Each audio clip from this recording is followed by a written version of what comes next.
Welcome back to Stoic Plays, ladies and gentlemen.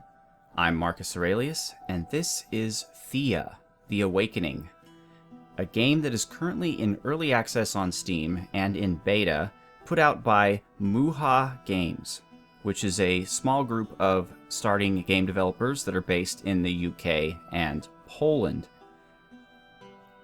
Now, once again, full disclosure, I asked them for a review key for the game, and they were kind enough to give it to me. But I want to say right off the bat that this game is amazing. It looked good just by looking at the promotional materials, but I've spent about an hour and a half playing with it, and I think this one is a keeper, folks. It is hard to describe, but it reminds me a lot of the King of Dragon Pass, in the sense that you lead a group of people and you have a village and you develop your village and you assign people to certain tasks. However, the layout is more of like a 4X game, like a Civilization or, those type of things, Master of Magic-y. But it's a combination of so many different things. You've got the 4X exploration, like a strategy game, a turn-based strategy game, and the city management. But then you have story-based trees that influence how you develop that are very similar to the King of Dragon Pass. And then you have a card game for combat that's really, really interesting. And also the music in this game is great, although it's incredibly loud, and the settings, as you can see, are grayed out. So you can't really change the volumes or anything like that. I'm going to have to turn it way down when I mix the volume levels later on, but it's great music. So, if it's going to be loud, it might as well be good. And it is. So, this game was presented to me as a 4X procedurally generated fantasy game. And the terms 4X, procedurally generated, and fantasy, to me, are kind of like saying to a crack addict, crack, and, well, crack. These are things that I love. So I definitely wanted to give this one a try, and I'm so very glad I did, and now I'm going to be sharing it with you. So the first thing you want to do when you start a new game is you pick a god or goddess. And when you start the game, you're only allowed two, Mokosh and Morena. They each have different bonuses, too, that you gain the more often that you play them. And as you play further, like for example, if you reach level 3 on any god, you'll randomly unlock a third one, and so on and so forth. I'm going to stick with Mokosh, the Mother of Earth, because I'm familiar with her, and I've leveled her up to level 2, so we have a well in our village, which is really cool. I don't really know necessarily how these options affect the game, but I played last time with warriors as opposed to gatherers or craftsmen, so I'm going to stick with that. I suppose it just means the people in your village. This is the skill set that they favor. World size small is fine. Difficulty, I tried to make it easy, but all there is normal. So, normal it is. So we are the Mother Earth. Life, birth, and nature are our domain. So the story behind the game is that the world was beset by darkness. The gates between the world of the living and the world of the dead were opened, and for 100 years, there was no darkness. And now, there was no light, it was all darkness. And then after this 100 years, finally the light is returning. Which the realist in me is kind of like, well, if there was no light for 100 years, all the trees and grass and whatnot would probably be dead, right? Like nuclear winter type stuff, but apparently not. So this creepy little salivating monkey thing is your tutorial guy, but we're not going to have a tutorial because I've already done it. So you start off, and as far as I could see, every single town in the entire game is called Astoya, because that's the one I started in 3 different events. Not sure if you can change it. Doesn't look like you can.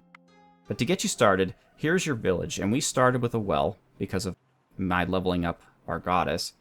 And you have a certain number of villagers which you can utilize to gather, craft, and construct.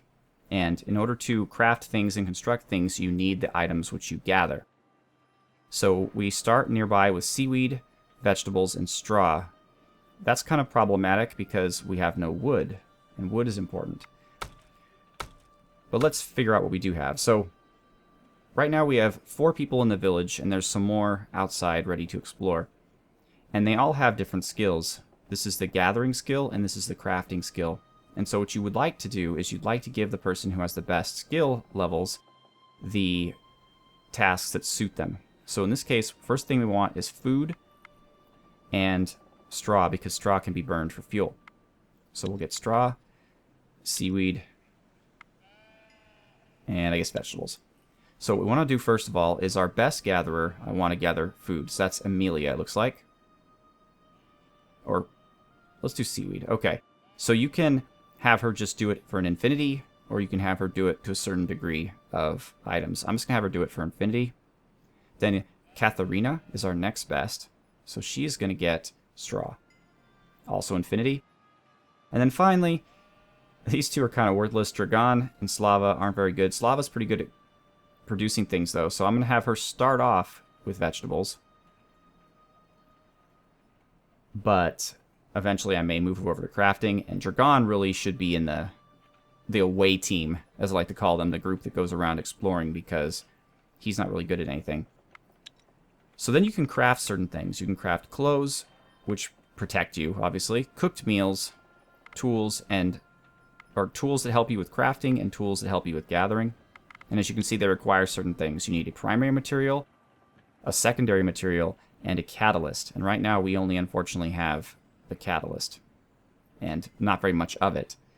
So we need to find a source of wood. And then with construction, we currently only have a pasture, which can be built with a primary material, a secondary material, and a catalyst once again. And we're out of all of these things. So our village is well set up. We're starting to gather. One person's sitting idle, but I don't care. He wouldn't be worth much anyway in the long run. I mean, you could, if you want, employ everybody and just select, you know, more vegetables and put him on it. And there's no harm in it, but... Alright. So then we have our expedition. Now, our expedition is really... I haven't found a way yet to determine an easy way to look at the skills of the expedition. But what you can do is you can go to their inventory, and that will tell you a little bit about them. Like Olena, you can see she has 10 health. You can see down here what her skills are, as long as I stay the mouse over her. So this is our away team. This is the supplies that they have. And they each have a weapon and some form of armor. Sometimes it's good, sometimes it's not. And you can see who it belongs to by looking at the name. Although the buckler doesn't have a name.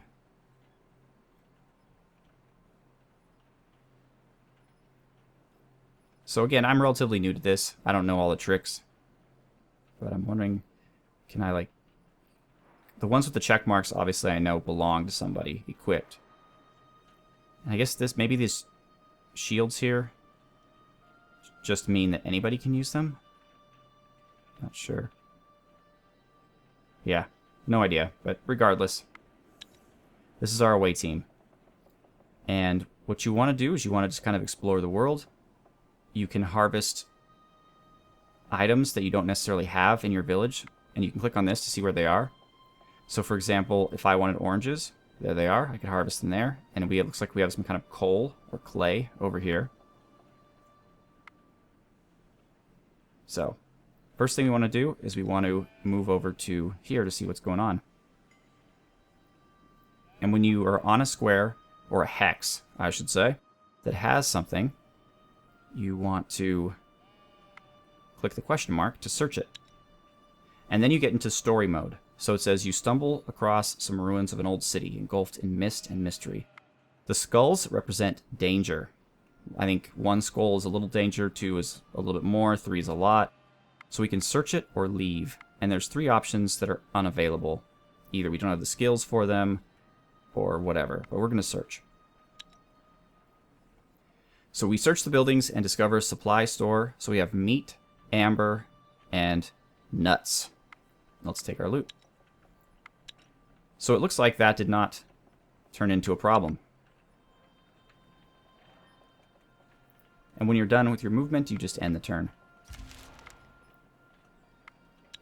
And there's the research. So you can research different things, and what researching an item does is it allows you to then find that item on the world map. So I always start with amber. And so researching amber will add 10 units of this resource to your settlement's inventory and reveal at least one place where it can be gathered.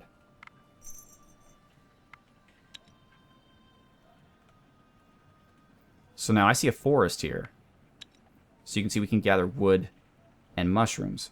So if we were to hike over here to the forest, if we chose to, we could camp out, which would then allow us to gather the resources. Now, the away team isn't particularly good at gathering. They're more of a combat team. But we can, for example, we need wood. And mushrooms are kind of new. And why not string? So let's put our best guy on wood. And it's going to take him 2 turns. I think 2 turns is fine. That's as much as we're going to do. We'll put our... She'll be on wood too. She needs 4 turns. Whatever. 4 turns is fine. We'll put Olena, who's our next best, on the string. And okay, we'll get up to 4 turns with her. Pesha Mizzle, I guess. We'll do mushrooms. 12 turns. Maybe not. Anya.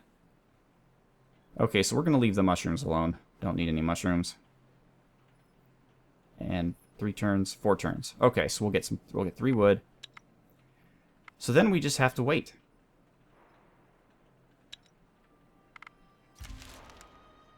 And as you can see, there are roving bands of hostile creatures. So this tells me that production has stopped. Yeah, that's fine. We're going to wait 12 turns. This also says that enemies have been spotted.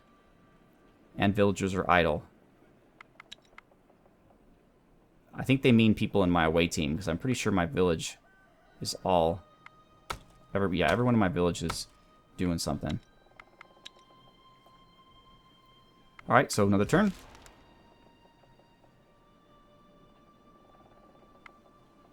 Another turn. And another turn. So there's a day and night cycle in the game here too, so we're starting to get into dusk. So we better start moving again. We're going to break camp with our new supplies. And I'll show you some combat. Let's go fight some rats. If we can, yeah. 5 bats, actually. I'd like to fight them, if I could.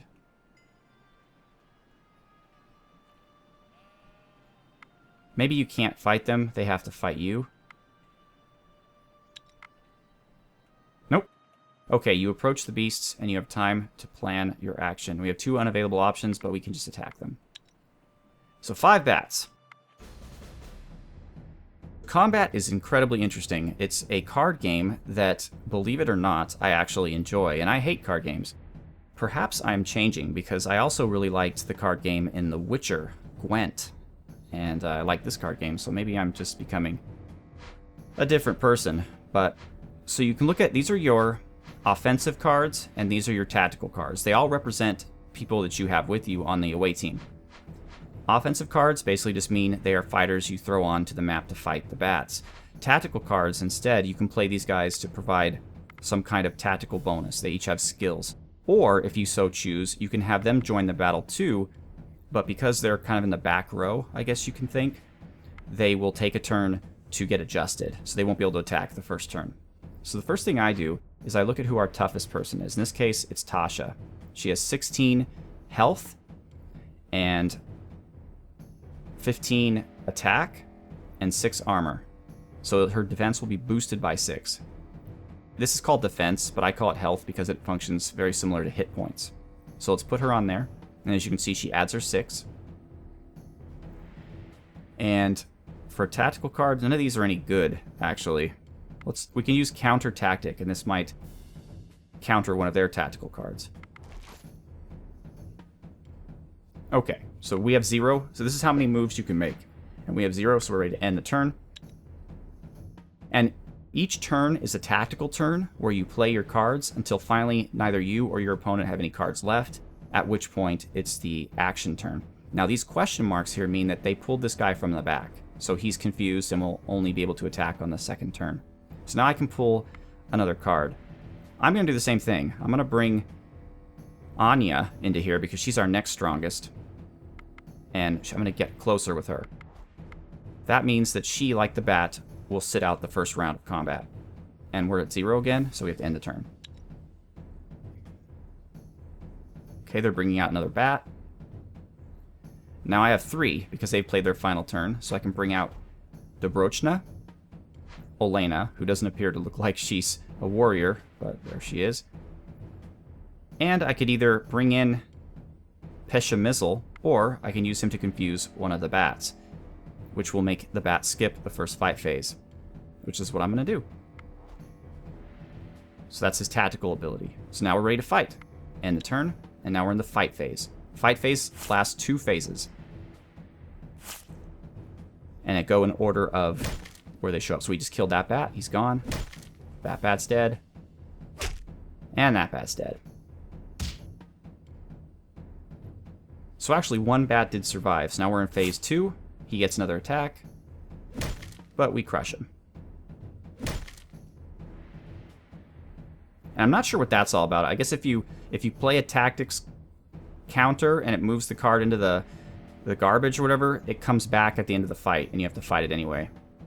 So I'm not sure tactically what the value of that is, but I'm sure once I play more I'll figure it out. So Tasha has been wounded. She's taken 2 to damage, and we've also gained some bird meat. Gained experience also, and research ability. I think that's what that is. So this is shown if you look at the inventory. You can see that Tasha has 11 of 13 health now, and that will slowly recover. So we cannot move. We'll end the turn. Always a good idea to throw this on and just see what's around you. I wish it would stay on, but the minute you select your people, it goes away. But just to give you an idea of what's nearby, what you might want. So meat and logs here, string here, vegetables. So nothing super new or exciting. I want to stay relatively close to the village, so let's explore up here.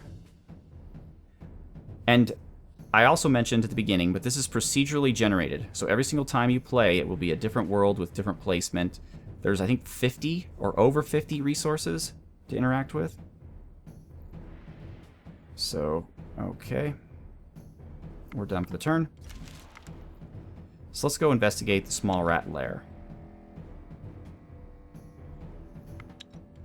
So now there's 10 of them. So this is going to be a dangerous combat. So we can play 1 card. We're going to play Anya, since she's our best fighter. And then we have to end the turn. They played a rat. Now rats are stronger than bats, as you can see. This one has 6 defense, this one has 5. But he does hit a little harder.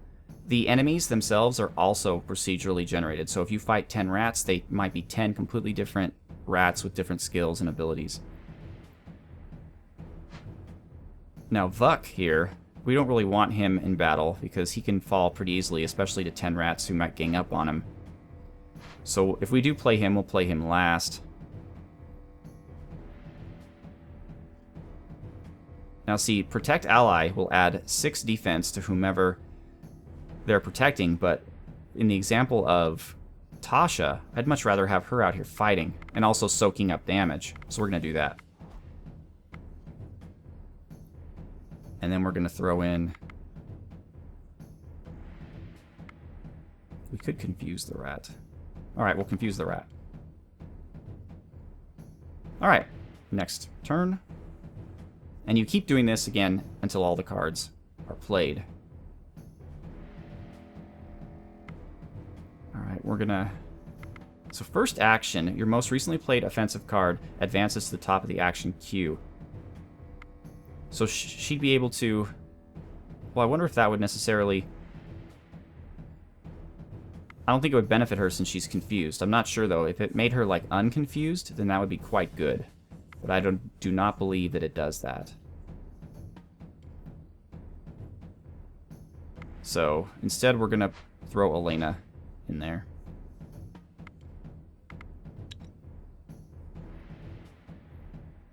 Okay. That's a really tough rat. But this one hits hard. But he's confused. They moved him from the back, thank goodness. So now we're going to move in Dobrochna. They have 4 more cards. So there's a lot of rats. We're going to be taking a lot of hits here. And Vuk. We're finally going to send him into battle. A lot of these rats are confused, so hopefully we can kill a few of them before the second round.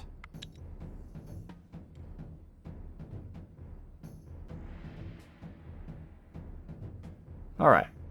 Here we go. 1 down. She's taking some hits. We just punch the rat, I guess, or hit him with a spoon. Alright, that didn't do very well for us, but we've got another dead rat. And now she'll be able to attack, so another dead rat. And another, I guess.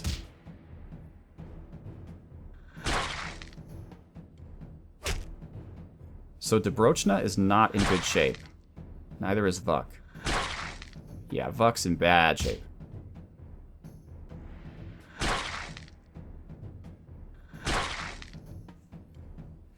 Okay, so I've never ever actually had one of my units go down to 0 hit points before, so we're going to see, I guess, after this battle what happens. And each time, for some reason, your frontline team changes. So in our case, that's really good. We have Tasha, who's fresh and ready to go. Dobrochna is pretty much done for, so we're not going to throw her in there. But we'll throw in Pemishal, or Peshamissal.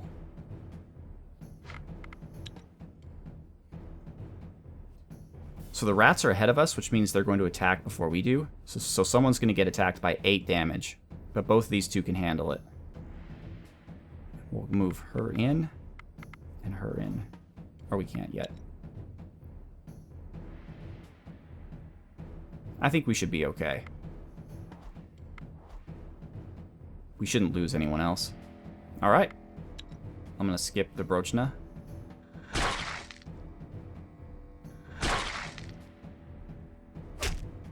One down. 2 down. 3 down. Why she got 2 attacks, I do not know.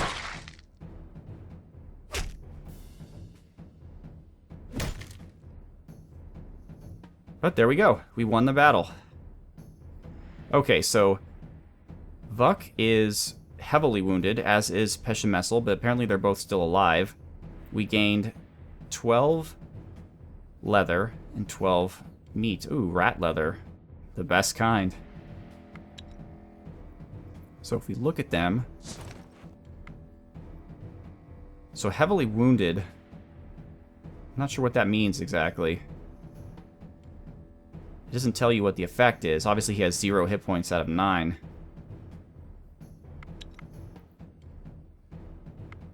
So let's continue to explore. And I'm going to double check and see. Wounds don't always have a chance to heal, and so death can claim its prize. So Pemeshal died. Okay, so they can die. So that's probably bad playing on my part.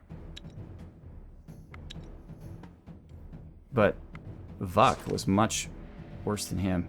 So Vuk did heal a little bit, though. He moved up to 1 of 9. So I don't understand why Peshameshal was in trouble. He had health left.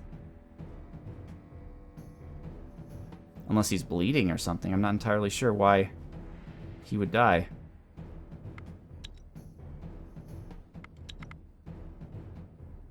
Alright, guys, let's explore the wild yonder. Oh, spiders. I don't feel up for spiders just yet. And hit the treasure box. Cool. So we'll see that next turn. And as you can see, after a certain amount of time, your characters level up, kind of, I guess, and gain attribute bonuses. Both the ones in town and the ones out in the field. Alright, let's see what this is. Let's search. Crazed bats. Alright, 5 bats are fine. I'm not worried about that. So, yeah, Vuk is going to stay out of battle, but we're going to send in Anya. And did I mention I really like the sketch art? I think they did a really great job here. The one area where I think this game could improve is, we haven't seen much of it in this playthrough just yet, but there's a lot of story events, and you can kind of tell the designers are not native English speakers, or at least some of them are. So I personally believe that every game developer should have an English major on staff, if for no other reason than to give those poor people jobs, because they get out of college and don't have a job. But really, truthfully, because it would just polish up the language and the writing and the grammatical nature of it. So we can use this attack, or this ability called Protect Ally, and this will add 6 to her defense. I'll just show you how that works. And let's throw in Elena. She can whack him with her wooden spoon.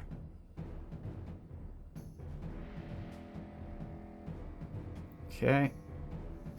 Dobrochna is definitely not going in. We're fine. We're going to leave things the way they are.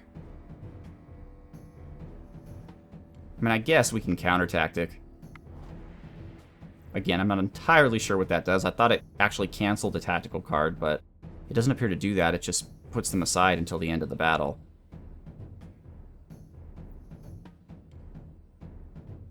Alright, so we should be fine. It's basically 3 bats versus us in the first round.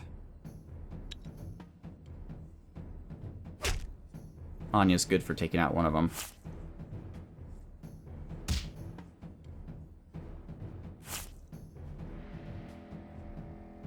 Alright. Elena might have problems here. We'll see. Nope, she'll be okay. Alright, excellent. So we're going to put Tasha in.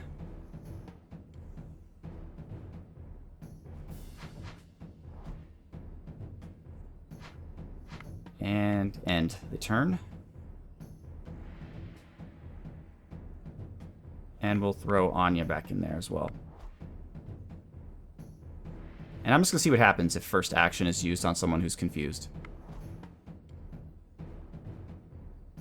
So apparently it does move her to the front, but it doesn't unconfuse her.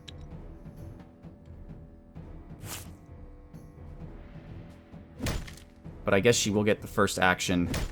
Well, she won't get a chance to. So I guess something about Tasha makes it so she can attack twice. We got a bunch of loot and experience. Alright, ladies and gentlemen, well, that is the end of this episode, though I'll probably be doing another one, because again, I really enjoyed this game, and I want to see some of the more things that it has to offer. Remember, once again, it is in early access beta, so I'm super excited that they're going to add more things, because I'm excited to see where they go from here, especially more events, like the story events, where you get to explore things and check things out. I'm also interested in playing as some of the other gods and seeing the benefits and effects that they give you. Once again, this is Thea, The Awakening by Muha Games, and I am Marcus Aurelius, and this is a Stoic Plays. Thank you so much for watching. Have a good one.